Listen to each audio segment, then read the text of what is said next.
A madrugada do domingo, os servizos do 112 recibiron un aviso de emerxencia por un incendio en Santa María de Troáns, en Cuntis. O lume, que comezou nos montes de Sobrada, San Clemente e Vilameán, tiña un tamaño considerable cando chegaron os servizos de emerxencia e de extinción de incendios. A prioridade foi evitar que as lapas chegaran a Hípica, a Luaira. Nada, chamáronos, fomos alertados polo 112 ás 3 da mañán, salimos ao punto coa motobomba e ca pica, e chegamos ali, estaba moi cerca da Hípica, dos cabalos, que teñen 60 cabalos ali. Entón, tuvemos que tallar primeiro pola cabeza na entrada onde estaba a Hípica para que non avanzara máis rápido para lá.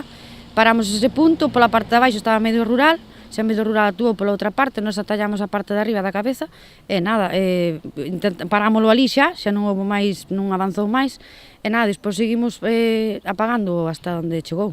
Dende a Luaira alertaron os servizos de que non poderían evacuar os animais en pouco tempo. Claro, porque os chicos da Hípica o que dicían que os cabalos para sacalos dali necesitaban 2 horas para sacalos todos para fora sin que houbera problemas. Entón, por eso tivemos que empezar primeiro atallando a cabeza para eso, para que non chegara a máis longe. Para extinguir o lume foi necesaria a participación de máis de 20 persoas con diferentes medios.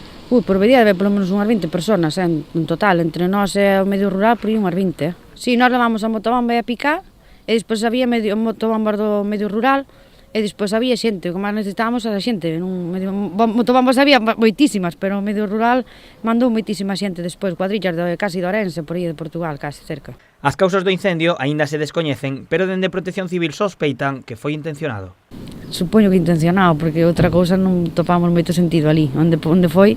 Dende o Servizo de Emerxencias mostran a súa preocupación porque o número de incendios neste ano sexa superior ao do anterior.